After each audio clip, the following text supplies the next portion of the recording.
समानार्थी मतलब जो टेस्ट हुआ था उसका हम आंसर डिस्कस करेंगे। ट्राई करते हैं 1.5 घंटे में हो जाए, बाकी बच्चे भी देख लें और ये YouTube में भी डाल दिया जाएगा। शिक्षक भर्ती में हिंदी के केवल 1 चैप्टर और पेडागोजी के 2 चैप्टर पे हमारी चर्चा होगी। पहले हिंदी के प्रश्न है, वहीं से शुरू करते हैं। पहला प्रश्न है, अश्व का पर्यायवाची शब्द है। ए अचल, नहीं हो सकता, अचल का अर्थ पर्वत। बी अनंत, अनंत का अर्थ आकाश। सी, जानते रहिए ये शब्द फेमस है। सी सूरपति, तो सूरपति का मतलब इंद्र। बच गया घोटक, घोटक से ही कौन सा शब्द बनता है? घोड़ा। ओके, तो पहला प्रश्न क्लियर, उम्मीद है सबसे बना होगा ये। निम्नलिखित में से समुद्र का पर्यायवाची नहीं है। सागर यानी समुद्र होता है, रत्नाकर यानी भी समुद्र होता है, रत्नों का खजाना। नीरद का अर्थ बादल होगा, नीर देने वाला, और यदि नीर निधि रहता तो समुद्र हो जाता। जलधि का मतलब समुद्र होता है। कौन सा शब्द गणेश का पर्यायवाची नहीं है? गणपति है। करिवर वदन 100% है। करिवर का करी मतलब हाथी, वर यानी सुंदर श्रेष्ठ, और वदन मतलब मुख, जिनका मुख हाथी के सुंदर मुख के जैसा हो, करिवर वदन। विनायक भी होता है। तो ये तीनों गणेश जी हैं। और चंद्रचूड़ एक राजा का नाम है। चंद्रचूड़ शिव को भी कहा जा सकता है, चंद्रमा जिनकी चोटी में है। फिर ये थोड़ा सा कठिन है पर आपके लिए सरल है। निम्नलिखित में से कौन सा सूर्य का पर्यायवाची नहीं है? दिवाकर है, पर जो नहीं पढ़ता उसको तरणी नहीं समझ में आता। आपको मैं इतनी बार क्लास में बता दिया कि आपको ये सरल लगने लगा, कठिन प्रश्न है। तरणी का अर्थ सूर्य, दिवाकर का अर्थ सूर्य, विश्वानस का अर्थ भी सूर्य, शार्दुल का अर्थ शेर होता है। नहीं जानते हो तो लिख लेना। निम्नलिखित में से कौन सा लक्ष्मी का पर्यायवाची नहीं है? कमला लक्ष्मी है। इंदिरा ये भी लक्ष्मी है। पद्मा ये भी लक्ष्मी है। महाश्वेता सरस्वती को कहा जाता है। कमला लक्ष्मी और सरस्वती दोनों का समानार्थी है। पद्मा लक्ष्मी और सरस्वती दोनों का समानार्थी है। इंदिरा केवल लक्ष्मी का अर्थ रखता है, महाश्वेता केवल सरस्वती। Answer C. बादल का पर्यायवाची शब्द नहीं है। अभ्र यानी बादल, अभ्र यानी आकाश। जो नहीं जानता है जान जाए पूरे कॉन्फिडेंस के साथ। ऑनलाइन में टेस्ट नहीं हुआ था सर? हुआ था बेटा, आपके ग्रुप में डाला हुआ है, वो नोट्स वाले सेक्शन में है, आप नहीं देख पाए हैं। अब आंसर देखिए, देखिए कहां गया प्रश्न नंबर 6। बादल का पर्यायवाची शब्द है अभ्र, बिल्कुल है। अभ्र यानी आकाश, अभ्र यानी बादल। जीमूत यानी बादल। जीमूत वाहन यानी इंद्र होता है, जीमूत यानी बादल। वारिद, वारी अर्थात पानी, द यानी देना, पानी देने के कारण बादल वारिद कहलाता है। मरकट हो नहीं सकता। कितने लोगों को याद है मरकट किसका समानार्थी है? बंदर। आप ध्यान से सुनते चलिएगा, आपका फर्स्ट डे, स्पीड होगा तो बोलिएगा। स्त्री का पर्यायवाची नहीं है। वामा यानी स्त्री, कामिनी यानी भी स्त्री, महिला यानी स्त्री, लेकिन इंदिरा लक्ष्मी। आंसर हो गया डी। कौन सा आकाश का पर्यायवाची नहीं है? शून्य, अंबर, अंतरिक्ष, नीलाभ। इसको छोड़ दीजिए, कभी भविष्य में चर्चा करेंगे। निम्नलिखित में से कौन सा सरस्वती का पर्यायवाची शब्द नहीं है? अभी बात हो रही थी, महाश्वेता है, श्वेत वस्त्रों के कारण। वीणा पाणी है, वीणा जिनके पाणी अर्थात हाथ में है वो कहलाती हैं वीणा पाणी। हंस वाहिनी है, सिंहस्था नहीं होगा, सिंहस्था कहलाएंगी माता दुर्गा। निम्नलिखित में से गंगा का पर्यायवाची नहीं है, तो हमने क्लास में पढ़ा भी है। भगीरथ गंगा को धरती पर लाए, इसलिए गंगा का एक नाम भागीरथी। सूर्य यानी देवता, सरिता यानी नदी, देवों की नदी होने के कारण गंगा, सूर सरिता, देव नदी, देवापगा कहलाती है। गंगा का एक नाम मंदाकिनी है।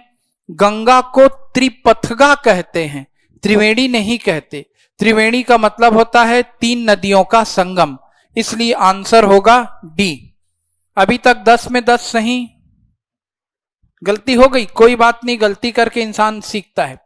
सैंधव किसका पर्यायवाची शब्द है? मैंने कहानी सुना के बताया था। सैंधव का एक अर्थ नमक और सैंधव का एक अर्थ घोड़ा। कोई खाना खाने बैठा है, सैंधवम आने, सैंधव लाओ बोलेगा तो घोड़ा नहीं ले जाके देना है, क्या ले जाके देना है? नमक। कोई युद्ध में जाने के लिए तैयार है, सैंधवम आने बोलेगा तो नमक ले जाके नहीं देना है, क्या ले जाके देना है? घोड़ा। काफी विस्तार से बताया था।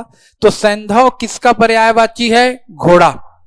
कौन सा दिन का पर्यायवाची नहीं है? तो दिवस यानी दिन, दिवा यानी भी दिन, वासर यानी भी दिन होता है, विभावरी रात को कहते हैं। कौन सा दिन का पर्यायवाची नहीं है? मिस कर गए थे क्या बालक? गलत थोड़ी हुआ था, हंस रहे थे, क्यों गड़बड़ कर दिए थे? ओस है पढ़ लिए थे क्या? ध्यान से पढ़ना रहता है, कौन सा नहीं है कौन सा है। कौन सा शब्द अंधकार का पर्यायवाची यदि है पढ़ लोगे, जल्दी से तम लगा दोगे या अंधेरा लगा दोगे। पूछ क्या रहा है? कौन सा शब्द अंधकार का पर्यायवाची नहीं है? तम है, अंधेरा है, तिमिर भी है। तिमिर दैत्य पर दुर्गा बनकर आरोहित हो दीप शिखा, अंधकार रूपी दैत्य को, है ना। रुद्र यानी शिव। निम्नलिखित में से कौन सा शब्द ओस का पर्यायवाची नहीं? चल बताओ। ओस, रसाल। तो किसका है? रसाल यानी आम। तुषार क्या है? ओस का बड़ा रूप। जब खेतों में पाला पड़ता है, तुहिन वृष्टि, बर्फ जम जाती है तो तुषार कहते हैं उसको। तुषारा पात, मेरी इच्छाओं पर तुषारा पात हो गया, मतलब खेत में पाला पड़ गया, बर्फ पड़ गई, फसल नष्ट हो गई। जितेंद्र को मालूम नहीं था कि मालूम था कि मेरा बेटा सब बर्बाद कर सकता है, किया नहीं कि किया वो जाने। उसके बेटे का नाम है तुषार। तुषार शेफाली भी बोलते हैं, प्यारा शब्द है ओस के लिए। सबनम, सबनम की बूंदें किसके ऊपर ओस की बूंदें जमा होती हैं? पत्तियों पर। तो ये तीनों ओस के लिए है। रसाल यानी आम। पर्वत का पर्यायवाची है सर यानी सड़क कसा है सर, सर यानी तालाब, तन यानी शरीर, रजनी यानी रात, अद्री पर्वत। हमने बार बार क्लास में पढ़ा है अद्री यानी पर्वत। कौन सा यमुना का पर्यायवाची नहीं है? कालिंदी बिल्कुल होता है। कलिंद पर्वत से निकलने के कारण यमुना कहलाती है कालिंदी। यमुना का तद्भव जमुना भी है, सही है। अर्कजा थोड़ा कठिन शब्द है, पर अब आप चूंकि मुझसे पढ़ रहे हैं आराम से जान चुके हैं। अर्क यानी सूर्य, और सूर्य की बेटी होने के कारण यमुना। अर्कजा, भानुजा, हंसजा, सूर्य सुता, रवि नंदनी, रवि तनया, भानु तनया कहलाती है। पद्मा हो नहीं सकता क्योंकि पद्मा का अर्थ होता है लक्ष्मी। कौन सा चंद्रमा का पर्यायवाची नहीं है?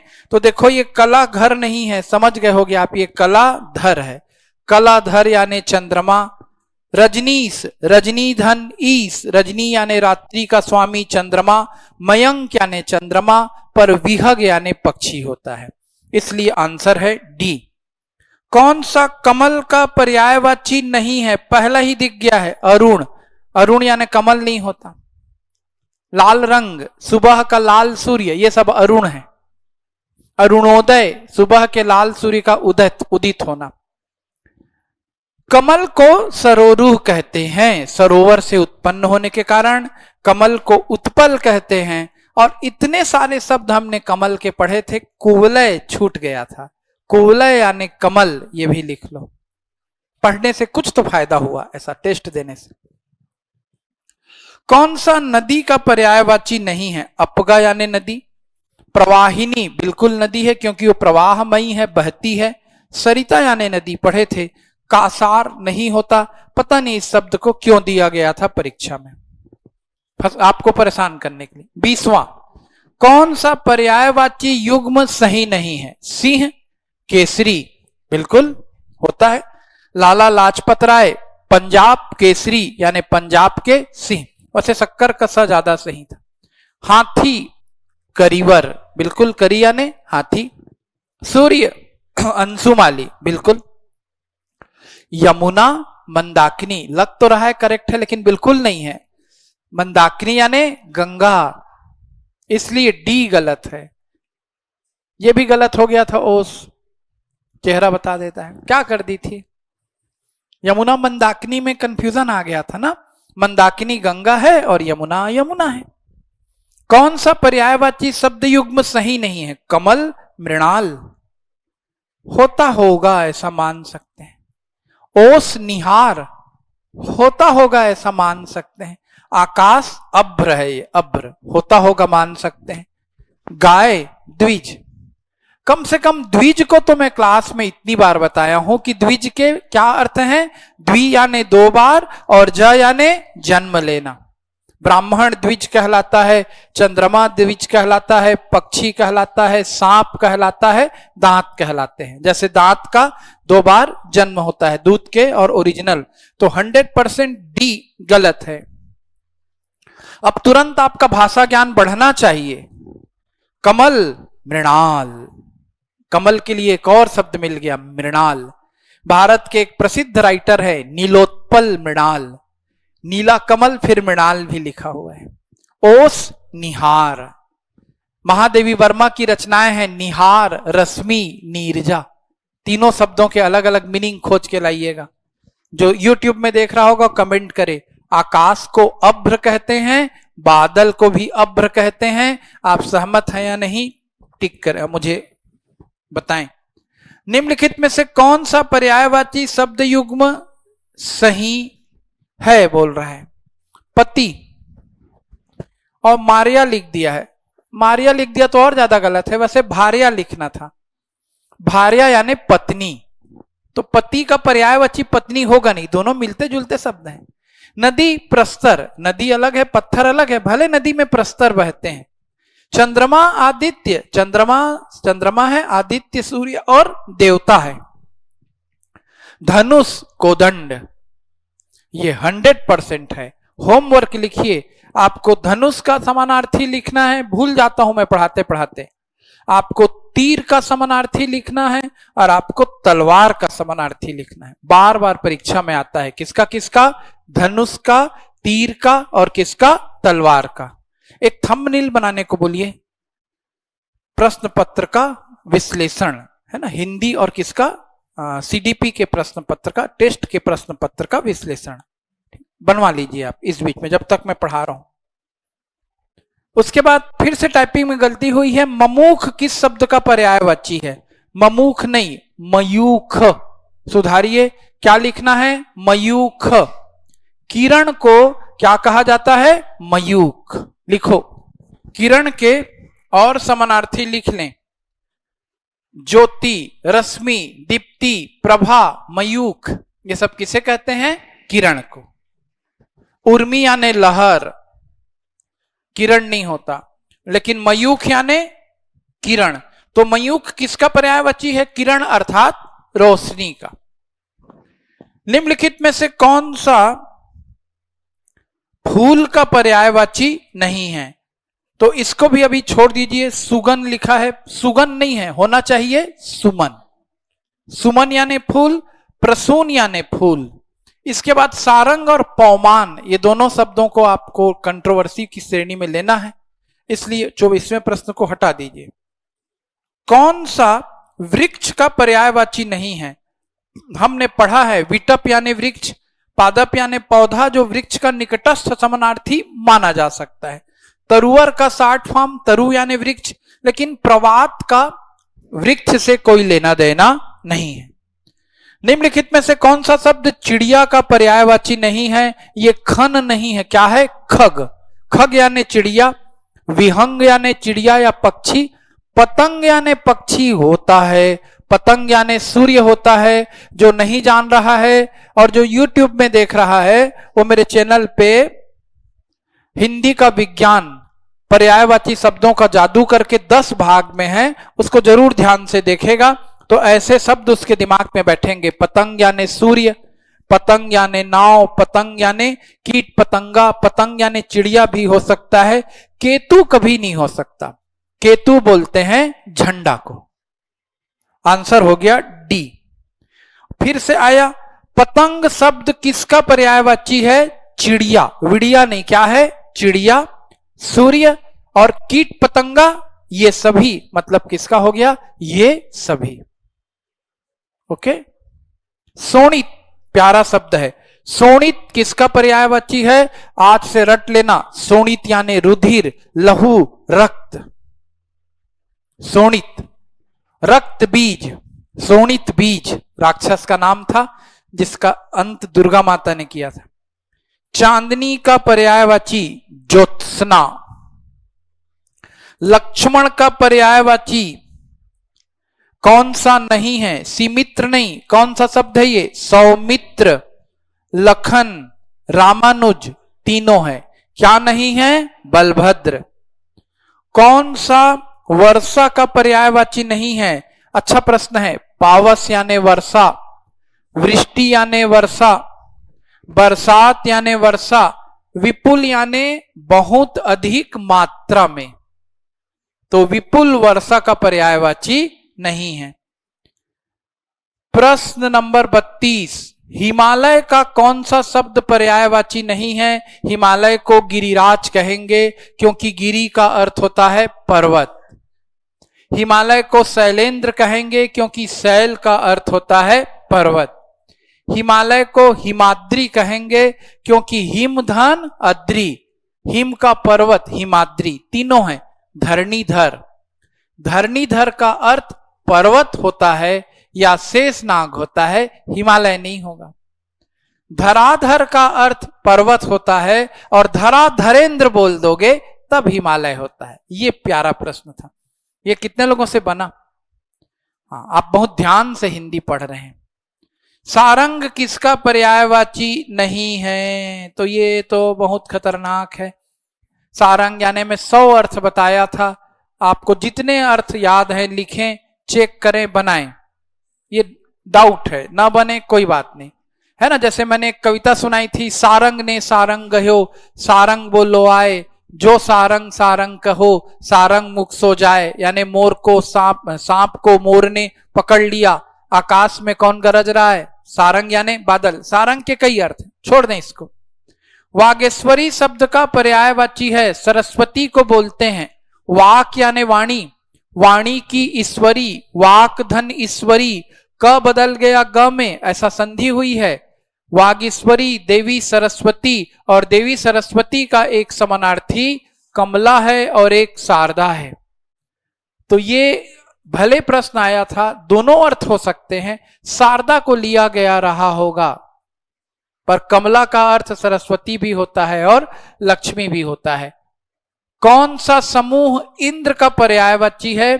सुरपति, देवताओं के स्वामी, बिल्कुल इंद्र को कहते हैं। देवराज, बिल्कुल इंद्र को कहते हैं, याद कीजिए। सुरपति इंद्र, देवराज इंद्र, पुरंदर इंद्र, सचिपति इंद्र, सुरेश इंद्र, देवेश इंद्र। आंसर हो गया ये सभी। हड़बड़ा के टिक नहीं करना था, चौथे विकल्प तक जाना रहता है और एक बार और पढ़ना रहता है। आंख का पर्यायवाची नहीं है बोल रहा है। चक्षु यानी आंख, रटे थे हम तो, समझे भी थे। लोचन यानी आंख, विलोचन यानी भी आंख होता है। तोय यानी पानी, तो कौन सा आंख का समानार्थी नहीं है? डी। घोड़ा शब्द का पर्यायवाची शब्द समूह है अश्व और बाजी होता है। बाजी यानी घोड़ा, अश्व यानी घोड़ा। सैंधव है ये, सैंधव और तुरंग होता है और अश्व है, आंसू के बदले है और अश्व ये भी होता है, इसलिए ये सभी होगा। सुधार लीजिए अपनी कॉपी में, यदि आप लिखे होंगे तो। जो YouTube में देख रहा है वो भी देखे, टाइप करने वाले ने अपने तरीके से किया है। हाँ, उसके कारण यदि आपसे गलती हो रही है तो आप मत मानिए, मैं तो हूं ना आपके साथ। आपका ये टेस्ट आपके नॉलेज को क्या करने के लिए किया गया है? बूस्टअप करने के लिए। अपने पे विश्वास रखें। रेणु शब्द किसका पर्यायवाची है? अब देखो, ये धूल के बदले मूल टाइप कर दिया। रेणु यानी धूल, नहीं जानते हो तो लिख लो। हाँ ठीक, तो सुधार लो, अपना नंबर बढ़ा लो, इसलिए तो मैं व्याख्या करूंगा बोल रहा हूं ना। रेणु यानी धूल, और टाइप करने वाले से मिस्टेक हो रही, वो हिंदी का विद्वान है नहीं, हिंदी के विद्वान तो आप और हम हैं। केसरी किसका पर्यायवाची है? सिंह। मोर का पर्यायवाची कौन सा नहीं है? मयूर है, कलापी है। केकी और कलापी किसको कहते हैं? मोर को। सिखी भी कहते हैं, उसके सिर के ऊपर सिखी, शिखा बनी हुई है, सिखी कहते हैं। अरुण शिखा नहीं कहते हैं, अरुण शिखा मुर्गे को कहते हैं। तमचूड़ मुर्गे को कहते हैं, कुक्कुट मुर्गे को कहते हैं, चरणायुध मुर्गे को कहते हैं। हम पढ़े हैं, चरणायुध वगैरह पढ़े हैं कम से कम। पुष्कर किसका पर्यायवाची है? पुष्कर यानी आकाश और पुष्कर यानी तालाब। पुष्कर यानी तालाब। कौन सा शब्द पत्थर का पर्यायवाची नहीं है? प्रस्तर से ही पत्थर बना है, तत्सम तद्भव की जोड़ी है। पाषाण यानी भी पत्थर, शैल यानी पत्थर, तारक यानी कभी नहीं होता। तारक मेहता का उल्टा चश्मा पत्थर से नहीं टूटा है, अलग शब्द है।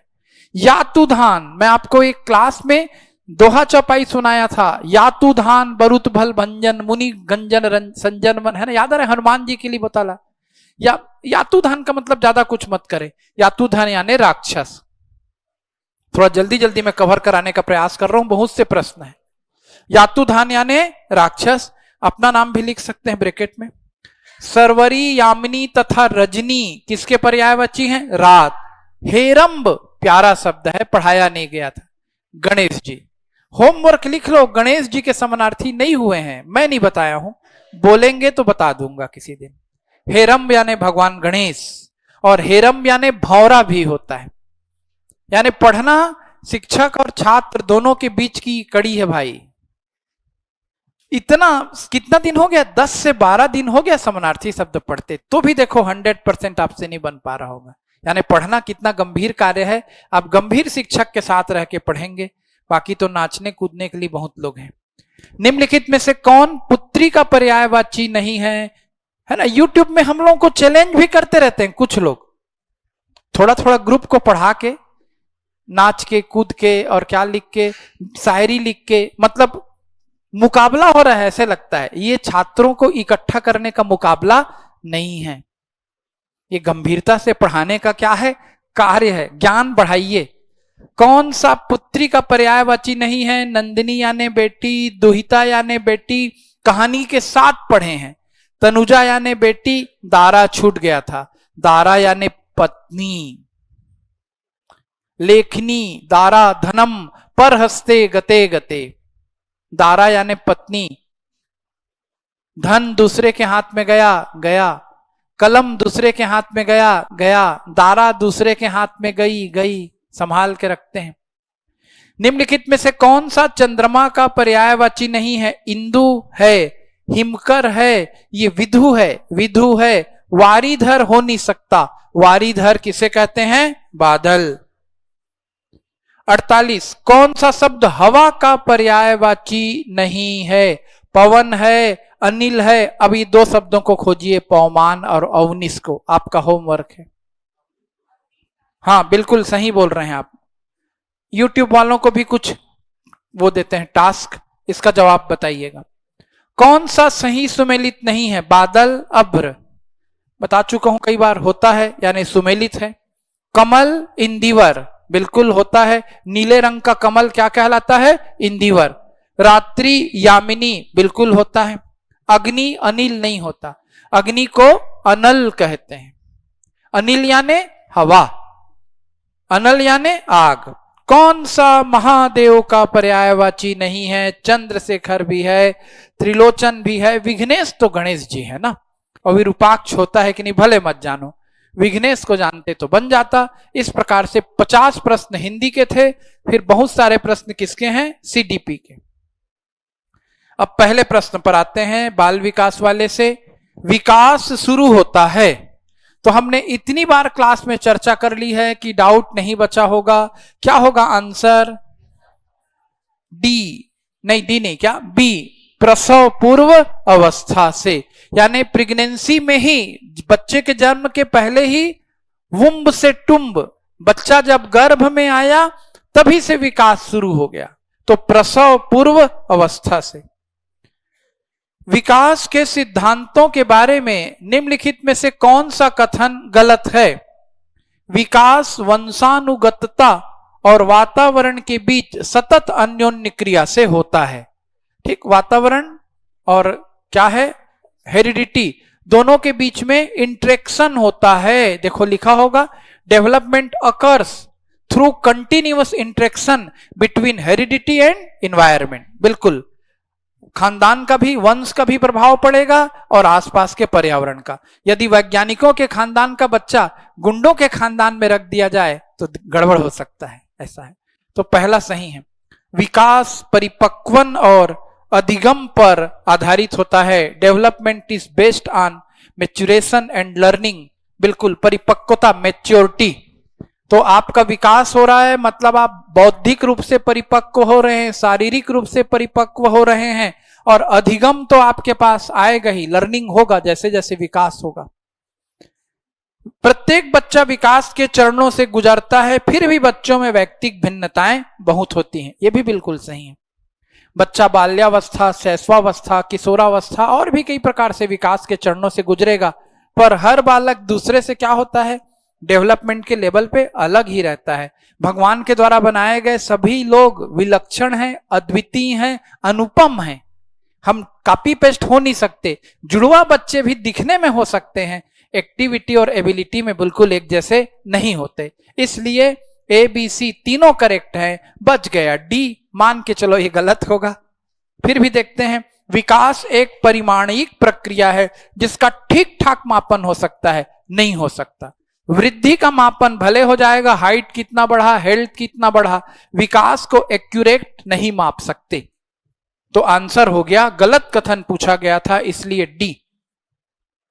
आप अपनी कक्षा में से कुछ छात्रों को चुनकर 6 महीने में उनके होने वाले विकास की रिपोर्ट तैयार करना चाहते हैं। ध्यान से समझिए, वृद्धि की नहीं, किसकी रिपोर्ट तैयार करना चाहते हैं, विकास की। इसके लिए आप क्या चुनेंगे, प्रत्येक माह उनकी लंबाई नापेंगे, यदि नापेंगे तो वृद्धि नाप रहे हैं। प्रत्येक माह उनका वजन तौलेंगे, यदि तौल रहे हैं तो वृद्धि हो रही है। प्रत्येक माह उनकी रुचियों, आदतों, दृष्टिकोणों, स्वभाव, व्यक्तित्व, व्यवहार आदि में होने वाले परिवर्तनों की जांच करेंगे। इतना लंबा चौड़ा देख के लग रहा है यही आंसर है, और वास्तव में यही तो जांच होना चाहिए कि भाई बच्चे का विकास हो रहा है तो केवल हाइट हेल्थ बढ़ रहा है, ये विकास नहीं है। खा पी के ग्रेट खली बन गया, वैसे ग्रेट खली का हर दृष्टि से विकास हुआ है, नहीं तो मारने दौड़ाएगा मेरे को, मेरा मजाक उड़ाने की हिम्मत कैसी हुई करके। लाइट गोल हुआ है। डी, प्रत्येक माह उनके शारीरिक आकार में होने वाले परिवर्तन की जांच करेंगे, नहीं, ये तो वृद्धि का फैक्टर है। किसके परिणाम स्वरूप बालक अपने निरंतर बदले हुए वातावरण में ठीक प्रकार से समायोजन करने में सक्षम हो जाता है। हमको इसमें थोड़ा भी डाउट होता होगा तो दूर कर लेना, ये संज्ञानात्मक और संवेगात्मक में कंफ्यूजन होने की बात नहीं है। संवेगात्मक विकास भी जरूरी है, लेकिन समायोजन का मेन विकास किसको, मेन मतलब श्रेय किसे जाता है, संज्ञानात्मक विकास को। किसके परिणाम स्वरूप बालक अपने निरंतर बदलते हुए वातावरण में ठीक प्रकार से समायोजन करने में सक्षम होता है, संज्ञानात्मक विकास। कौन सा कथन सत्य है, दृष्टिकोण, भावनाएं और आदर्श दृष्टिकोण, भावनाएं और आदर्श संज्ञानात्मक विकास के अभिन्न हिस्से हैं, और भाषा विकास, मानसिक चित्रण, अवधारणाओं और तार्किकता से इनका गहरा संबंध है। बिल्कुल कठिन सा वाक्य लग रहा है, लेकिन भाषा का भी संज्ञान से संबंध है, आपकी भावनाओं का भी, आपके दृष्टिकोण का भी संज्ञान से संबंध है। बी, सभी बच्चों का स्वस्थ तथा शारीरिक विकास सभी प्रकार के विकास की पहली शर्त है। बिल्कुल, यदि शरीर स्वस्थ है, तन स्वस्थ है, तभी मन भी स्वस्थ होगा। इसलिए बच्चों के हेल्थ का भी ध्यान रखते हैं। मानसिक और भाषाई विकास सामाजिक विकास और अधिगम को अप्रत्यक्ष रूप से प्रभावित करते हैं। बड़ा खेला किया गया है। मानसिक और भाषाई विकास यानी बच्चे का मेंटल एबिलिटी और बच्चे का बोलने का क्षमता, ये सामाजिक विकास और अधिगम को अप्रत्यक्ष रूप से नहीं, कैसे प्रभावित करेंगे? प्रत्यक्ष। बच्चा यदि मंद बुद्धि है तो बेचारे का सामाजिक विकास और अधिगम भी कहीं ना कहीं से प्रभावित होगा। उसको कॉम्प्लेक्स की दुनिया में जाना पड़ेगा, वो ठीक से बोल नहीं पाता है तो उसका अधिगम प्रभावित होगा। अप्रत्यक्ष नहीं, कैसा होगा? प्रत्यक्ष। तो कौन सा कथन? हाँ देखो, सत्य है, ए सत्य है, बी सत्य है, सी सत्य नहीं है।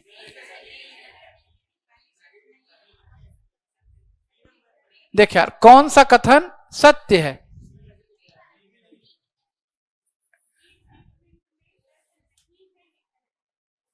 क्या लिखा है बेटा? निम्नलिखित में से कौन सा कथन? हाँ, सभी बच्चों का स्वस्थ तथा शारीरिक विकास सभी प्रकार के विकास की पहली शर्त नहीं है, तो ये गलत हुआ। अब ये अप्रत्यक्ष और प्रत्यक्ष में अब नहीं उलझेंगे।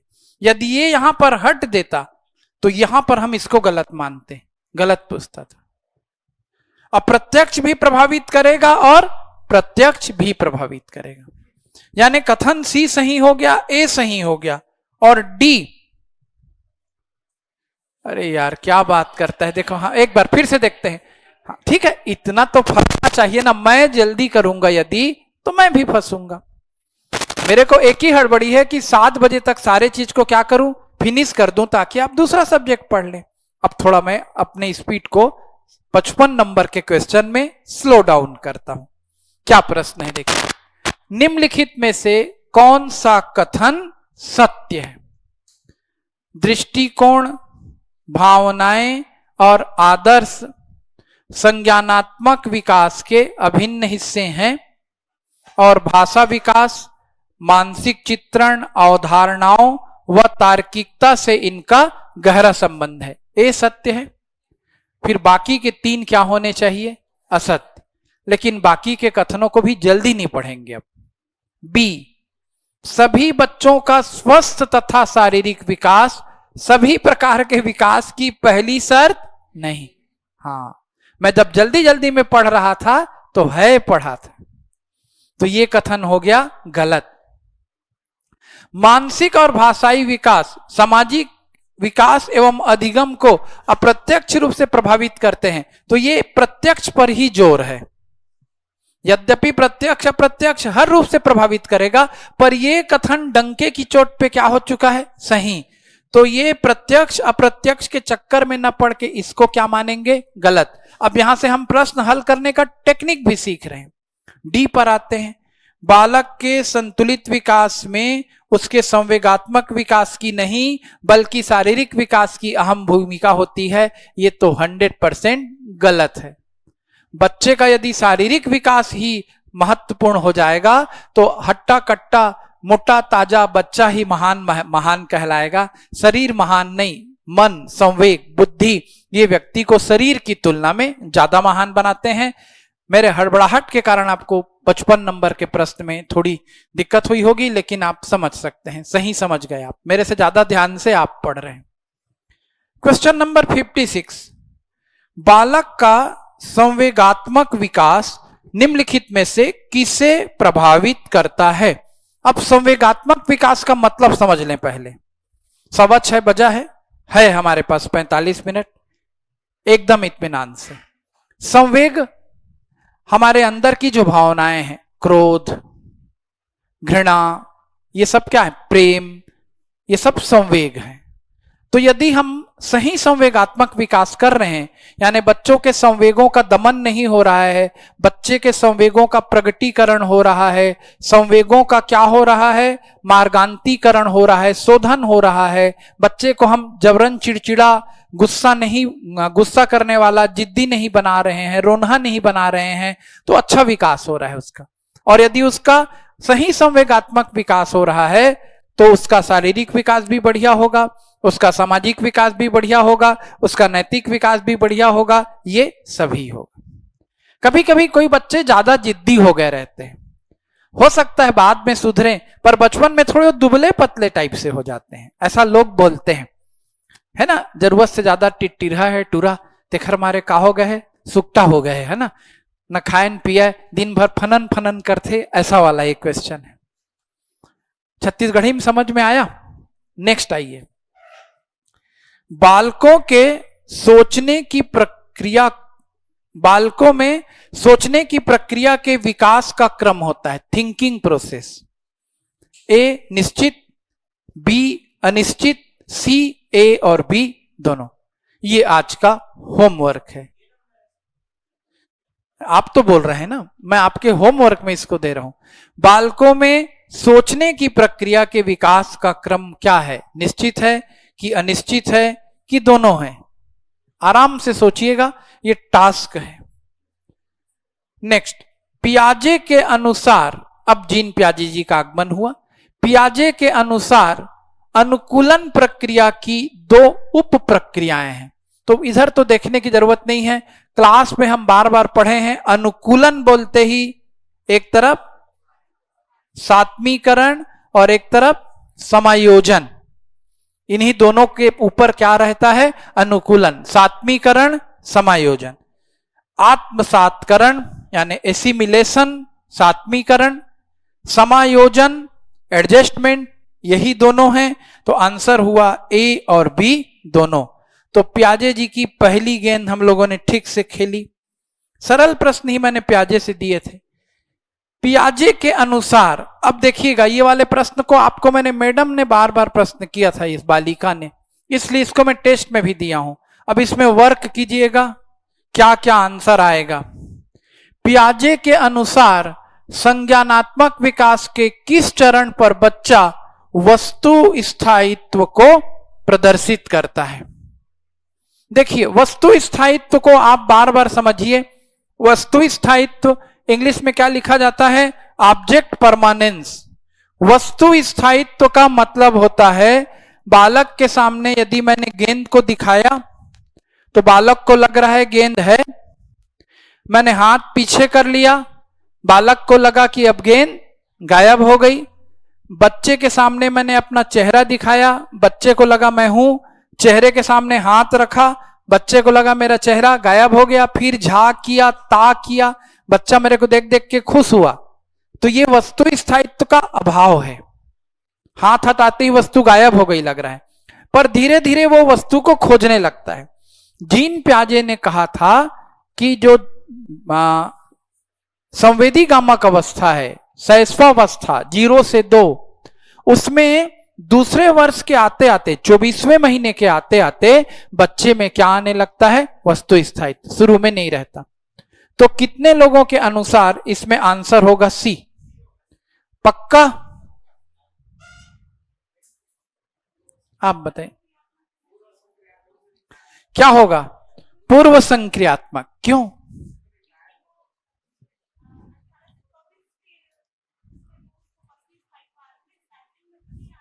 स्टार्टिंग में, हाँ, ये दोनों में देखो, संवेदी, प्रेरक और पूर्व संक्रियात्मक में बहुत डाउट रहता है। इसको भी हम आज के एक बड़े डाउट के रूप में सामने रख रहे हैं। वस्तु स्थायित्व, क्या इसको हम सेंसरी मोटर स्टेज में लेंगे या हम इसको प्री ऑपरेशनल स्टेज में लेंगे? यूट्यूब में भी कमेंट करें, आप लोग भी अपना पूरा बुद्धि लगाएं। टेट के पेपर में क्या लिया है? सी।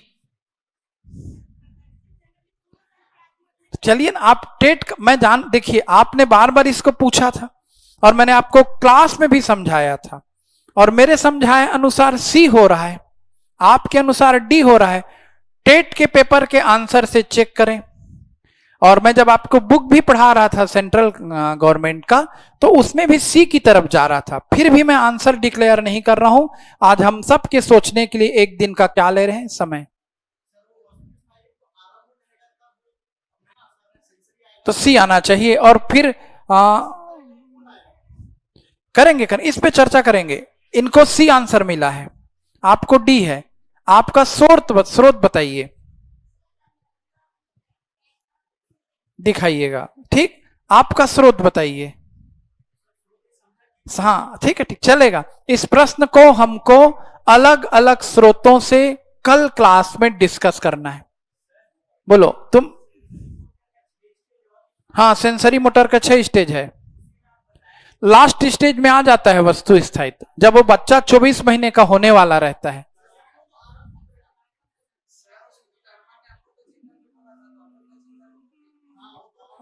हाँ, इस प्रश्न पे हम एकदम अलग अलग देखो।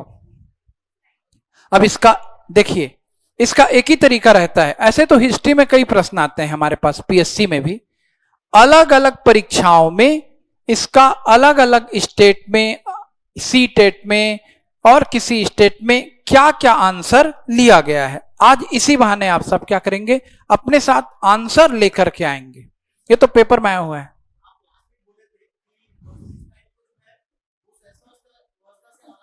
शैशवावस्था से आरंभ, और उसका विकास जो है आगे चल के हो जाता है। फिर भी इस पे मैं गारंटी से उत्तर नहीं दे रहा हूं। ये सी भी हो सकता है और डी भी हो सकता है। ये देखेंगे कि इसमें आंसर लेने की परंपरा क्या है, फिर उसके बाद ये आंसर क्या हो जाएगा, 100% क्लियर हो जाएगा। क्वेश्चन नंबर 59, पियाजे के अनुसार 2 से 7 वर्ष के बीच का एक बच्चा संज्ञानात्मक विकास की किस अवस्था में है? ठीक, दोबारा बोल रहा हूं। पियाजे के अनुसार 2 से 7 वर्ष के बीच का एक बच्चा संज्ञानात्मक विकास की किस अवस्था में है? ए औपचारिक संक्रियात्मक, फॉर्मल ऑपरेशनल, ये तो सबसे लास्ट में आता है। मूर्त संक्रियात्मक इसी के जस्ट पहले रहता है। कॉन्क्रीट ऑपरेशनल, ऑप्शन ए नहीं होगा, ऑप्शन बी नहीं होगा। संवेदी गतिक या सेंसरी मोटर या संवेदी गामक, ये तो शैशवावस्था वाली बात है, ये भी नहीं होगा। क्या बच गया? पूर्व संक्रियात्मक, प्री ऑपरेशनल। अब इस प्रश्न में कोई डाउट नहीं है। ये प्रश्न 59 गलत भी होता है, कंफ्यूजन भी रहता है, कोई बात नहीं। 60 में यदि हमको कंफ्यूजन है, मतलब हमारा अधिगम सही नहीं है। क्वेश्चन नंबर 60 कितने लोगों का सही है क्लास में? लगभग 100%, यानी सब पास हो रहे हो। और जो नहीं पढ़ा, जिसका हाथ नहीं आ रहा है, ये हाथ मुझे दे दो ठाकुर, तो वो गब्बर सिंह को हाथ नहीं दे रहा है, मतलब वो शुरू से क्लास में नहीं है, क्योंकि पियाजे को हमने बहुत पढ़ा है। जीन पियाजे ने संज्ञानात्मक विकास के कितने चरण बताए हैं? अभी तो बच्चों वाला लग गया, ये सबसे बन गया।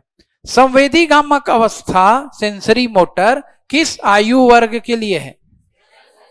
हाँ, पहले ऑप्शन में फट से नहीं जाना है। 2 से 7, जन्म से 2 वर्ष, ये भी सबसे बना। कितने लोगों से सही हुआ? ओके, ये वेरी गुड। ये आप गलत नहीं कर रहे हैं, मतलब फिर आप एकदम खतरे की सीमा से पार हैं। उधर हिंदी भी आपका बन रहा था। हिंदी दिखने में सरल लगते रहता है, परीक्षा हाल में मिस होता है। अब आपको हिंदी की भी गंभीरता पता चल चुकी है। पूर्व संक्रियात्मक अवस्था किस आयु में आती है? 2 से बी। तो अब ये प्रैक्टिस करने में और रटा जा रहा है। मूर्त संक्रियात्मक अवस्था, बोलो। कंक्रीट ऑपरेशनल कब है? 7 से 11। कोई भी डाउट? नो। 7-11, 7 से 11। औपचारिक संक्रियात्मक तो 11 क्रॉस करना पड़ेगा। फॉर्मल ऑपरेशनल कब होगा?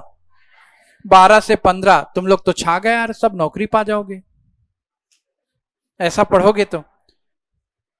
बाकी लोगों का क्या होगा? पियाजे के अनुसार संज्ञानात्मक विकास किसके मध्य क्रिया पर निर्भर करता है? बच्चा और वातावरण, शिक्षक और बच्चा, माता पिता और बच्चा, उपरोक्त सभी। सभी सही, पक्का? हाँ, नहीं आएगा, ये आएगा। बच्चा और वातावरण आएगा।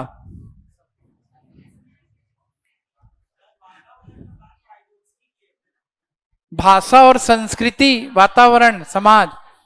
और बच्चा अपने चारों तरफ के सभी चीजों से संज्ञान लेगा। उसमें शिक्षक विक्षक की भूमिका को पियाजे उतना ज्यादा ध्यान दे रहे थे क्या? इस पे और हम चर्चा करेंगे। देखिए, यानी जब हम प्रैक्टिस करते हैं तो क्वेश्चन नंबर 66 नोट कीजिए कॉपी में। इस पे हमको एक राय में आना पड़ेगा, क्लास में डिस्कस करके। कौन से क्वेश्चन में हमको एक राय में आना पड़ेगा? क्वेश्चन नंबर 59 में, क्लास में चर्चा करके। ठीक,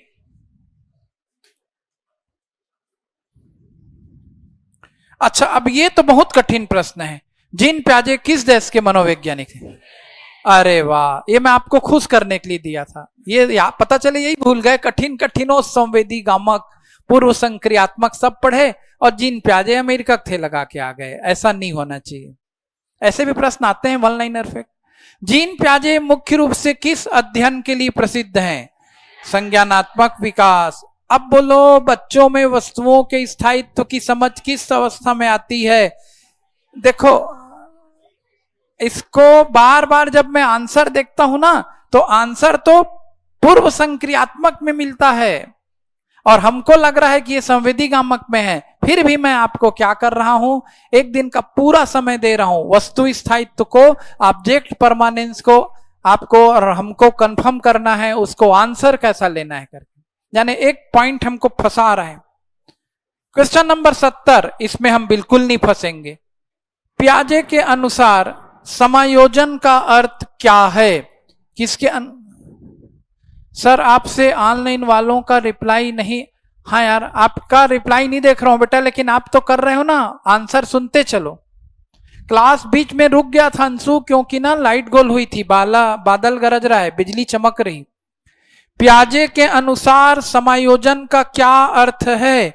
वर्तमान ज्ञान में नया अनुभव जोड़ना, यह सात्मीकरण होना चाहिए मेरे ख्याल से। नई जानकारी के अनुसार योजना में बदलाव करना, ये होना चाहिए क्या? समायोजन है ना, एसिमिलेशन नहीं पूछ रहा है। ठीक, बी होना चाहिए। कितने लोग सहमत हैं बी से? पूरी क्लास सहमत है, मैडम बस सहमत नहीं है, सोने में मगन है वो। क्यों नींद आ रही इतनी? हाँ देखो, पहले गधा और घोड़े को एक जैसा किया, नहीं, गधा और घोड़े को एक समझा, ये सात्मीकरण। फिर समायोजित किया ना उसको, गधा अलग है घोड़ा अलग है। सात्मीकरण की ही अगली कड़ी क्या है? समायोजन। सो सिंपल वे में इसमें बी होना चाहिए, ऐसा हम सबको लग रहा है। आपको क्यों लग रहा है ए? आप इस पे रिसर्च करें। वर्गीकरण तो वर्गीकरण जो है समायोजन, संतुलन, फिर अगला शब्द वर्गीकरण है ना। तो समायोजन की अगली कड़ी, पहले घोड़े और गधे को अलग अलग समझेगा, ये समायोजन है। फिर घोड़ा, गधा, कुत्ता, हाथी, बिल्ली, है ना, उस कुत्ते के कई प्रकार, ऐसा करते जाएगा तो फिर वर्गीकरण की तरफ बढ़ेगा। यानी सात्मीकरण की अगली कड़ी समायोजन और समायोजन की अगली कड़ी वर्गीकरण। अब समायोजन का अर्थ वर्गीकरण करना कैसे होगा? वर्गीकरण अपने आप में एक परिभाषिक शब्दावली है। आप और चर्चा करें इस पे। क्वेश्चन नंबर 71, मूर्त संक्रियात्मक अवस्था, कॉन्क्रीट ऑपरेशनल स्टेज में बालक क्या करने में सक्षम होता है? नाम लिखा है मूर्त।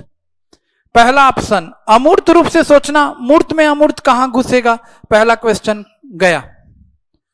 वस्तुओं का संरक्षण समझना, वस्तुओं का संरक्षण समझ रहे हो ना, कि एक छोटे गिलास में पानी रखोगे, एक लंबे गिलास में पानी रखोगे, दोनों में क्या करना? अंतर, ये संरक्षण था। भाषा की संरचना सीखना और सामाजिक समस्या हल करना, क्या आएगा इसमें? बी आएगा, वस्तुओं का संरक्षण। औपचारिक संक्रियात्मक अवस्था में क्या विशेषता होती है?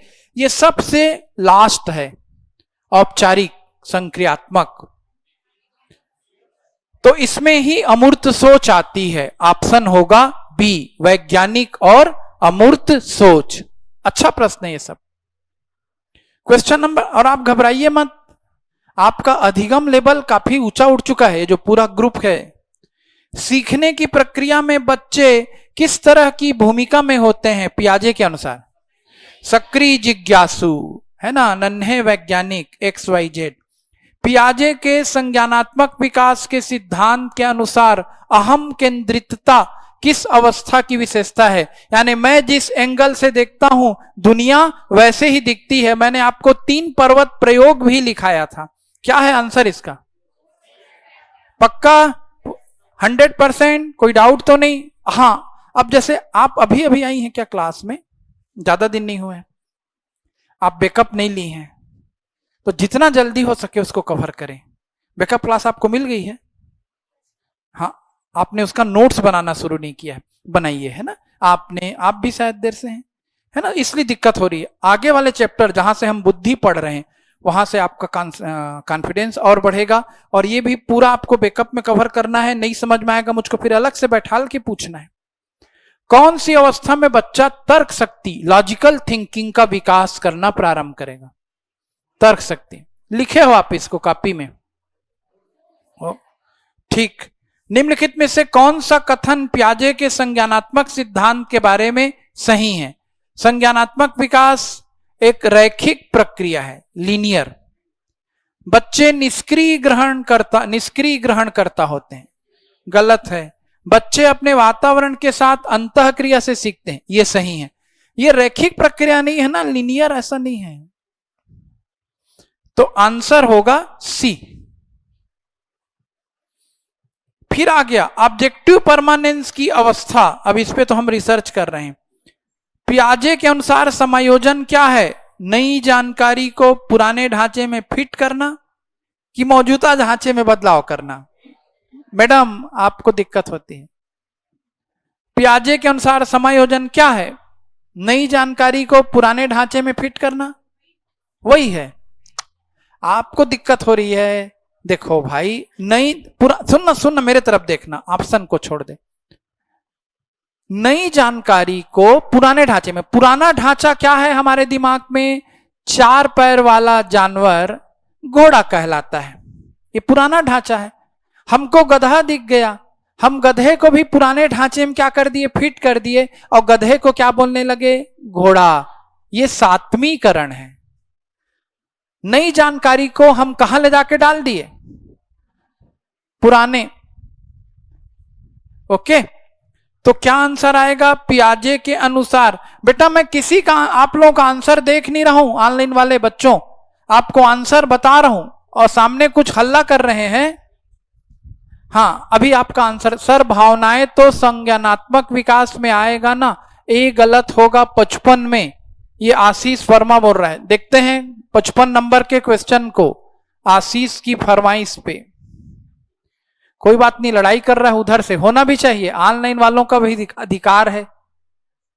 क्वेश्चन नंबर 55 आ गया। अरे हाँ, बहुत लंबा चौड़ा है। कौन सा कथन सत्य है? आशीष भयंकर लंबा चौड़ा है यार, 2 बार डिस्कस हुआ है। रुक जा भाई, मैं पूरे क्वेश्चन को करने के बाद ना एक बार फिर बता दूंगा भैया। कितने नंबर पे आ गए थे हम लोग? 78 तक आ गए थे।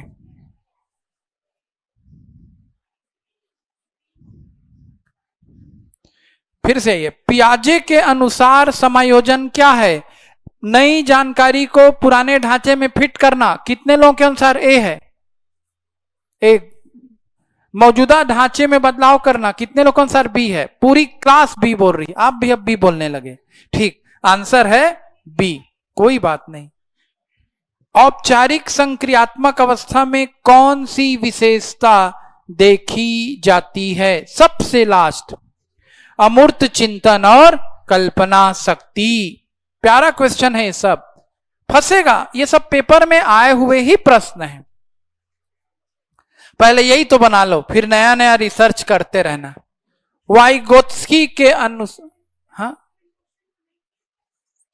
कर तो लिए हैं, लो छूट गया होगा तो और चर्चा कर लेंगे। 80 में आ जाओ। वाइगोत्स्की के सामाजिक सांस्कृतिक सिद्धांत के अनुसार संज्ञानात्मक विकास किस पर निर्भर करता है? छा गए तुम लोग यार। देखो, जैविक परिपक्वता पर बच्चा बड़ा होगा तो संज्ञानात्मक विकास होगा। वाइगोत्स्की उस पर जोर नहीं देता। उसका सिद्धांत ही क्या है? शुरुआत ही करता है वो अंतःक्रिया से। यदि समाज नहीं होगी, भाषा नहीं होगी, संस्कृति नहीं होगी तो संज्ञान रुक जाएगा। इसलिए वाइगोत्स्की के अनुसार संज्ञानात्मक विकास किस पर निर्भर करता है? सामाजिक अंतःक्रिया। निकटस्थ या समीपस्थ विकास क्षेत्र जेडपीडी बार बार चर्चा किए थे, किससे संबंधित है? उस कार्य से जो बच्चा स्वयं कर सके? बिल्कुल नहीं, ये गलत है। उस कार्य से जो बच्चा केवल सहारे से कर सके, यही। उस कार्य से जिससे सामाजिक विकास प्रभावित हो, उस कार्य से जो केवल शिक्षक कर सके। आंसर होगा बी, उस कार्य से जो बच्चा सहारे से कर सके।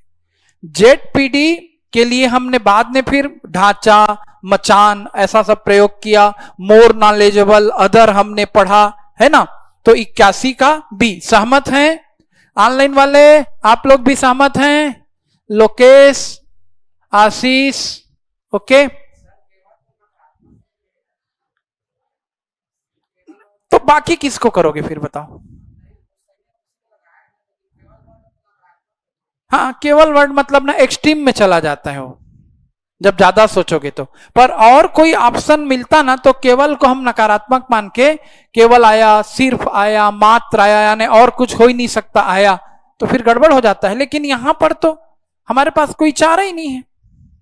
जेडपीडी में वाइगोत्स्की के अनुसार अधिगम के लिए स्काफ फोल्डिंग, पाड़, ढांचा, मचान, इसका क्या अर्थ है? बच्चों की सृजनात्मकता को रोकना नहीं, बच्चों को कठिन कार्य में अस्थायी सहायता देना, यही तो है। मचान अस्थायी सहायता है। मेरा कंधा अस्थायी है, जीवन भर मेरे कंधे पे बैठ के मेरा स्टूडेंट नहीं चलेगा, सिखा के उसको काबिल बनाना है। कुछ देर के लिए मचान देना है, ढांचा देना है, स्काफ फोल्डिंग देना है। स्काफ फोल्डिंग कैसी सहायता है? अस्थायी। वाइगोत्स्की के सिद्धांत के अनुसार MKO से क्या तात्पर्य है? MKO का मतलब होता है मोर नॉलेजेबल अदर, आ तो गया, अधिक जानकार अन्य। वाइगोत्स्की के अनुसार निजी भाषण, प्राइवेट स्पीच क्या है? जो हम अपने से बातचीत करते हैं वही निजी भाषण है। अपने लिए निर्देशित भाषण जिसमें बच्चा स्वयं से बात कर कार्य मार्गदर्शन करता है। वाइगोत्स्की के अनुसार संज्ञानात्मक विकास में मुख्य भूमिका किसका है? समाज और संस्कृति। तो चलिए आशीष की फरमाइश पर क्वेश्चन नंबर 55 एक बार, और मैं भी वहां पर जल्दी जल्दी कर रहा था क्योंकि मैं हिंदी से किसमें आया था? CDP में।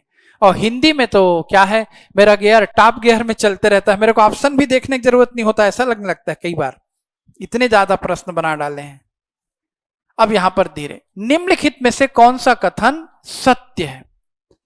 दृष्टिकोण, भावनाएं और आदर्श संज्ञानात्मक विकास के अभिन्न हिस्से हैं और भाषा विकास, मानसिक चित्रण, अवधारणाओं और तार्किकता से इनका गहरा संबंध है। ये तो सही है यार। आप संवेगात्मक विकास और संज्ञानात्मक विकास को अलग अलग कर रहे थे क्या? भावना का संवेगात्मक विकास से संबंध है, तो संवेगात्मक विकास का संज्ञानात्मक विकास से भी संबंध है, यह भी याद रखना आशीष। यह कथन 55A सही है भाई। आप और इस पे चिंतन कीजिए और तर्क कीजिए। तर्क करने से मैं किसी को नहीं रोकता, मैं जो बता रहा हूं वही अंतिम आंसर है, बिल्कुल मत माने। ज्ञान का प्रकाश हमेशा आने दे, फिर भी 90% केस में मेरा आंसर सही रहेगा। हर बार मेरा विरोध करना है ये भी नहीं है भाई, ठीक। 90% केस में आप मुझको फॉलो करें, 10% तो आप भी बुद्धिमान हैं क्योंकि आप बहुत जल्दी क्या बनने वाले हैं? प्रदेश के शिक्षक। तो आज पेपर हल कर लिए, अब कुछ हम लिखेंगे क्योंकि हमारे पास 20 मिनट बच गया। मैं थोड़ा सा जल्दी किया हूं, आपको यदि इससे डिस्टर्ब हुआ होगा तो मुझको अफसोस है। जो बच्चा पहली बार वीडियो देख रहा होगा ऑनलाइन, उसको लगेगा मैं क्यों ऐसा हड़बड़ा रहा हूं। अच्छा हाँ, मैं इतना हड़बड़ करके आपके लिए क्या किया, 20 मिनट बचाने का प्रयास किया। पर नहीं है, किस्मत से ज्यादा और वक्त से पहले किसी कुछ नहीं मिलता। तो अब आपके बाकी साथी लोग आ गए हैं, और चूंकि वो लगातार, जान रहा हूं यार, लगातार प्रयास कर रहे हैं 5 सितंबर टीचर्स डे में आप सबकी सहभागिता बढ़ाने का। तो आज हमने पेपर हल किया, कल बुद्धि पढ़ेंगे। क्या पढ़ेंगे? बुद्धि। तो जो नए बच्चे हैं कल से उनको लाइन टू लाइन और अच्छे से समझ में आएगा, ऐसा वादा है।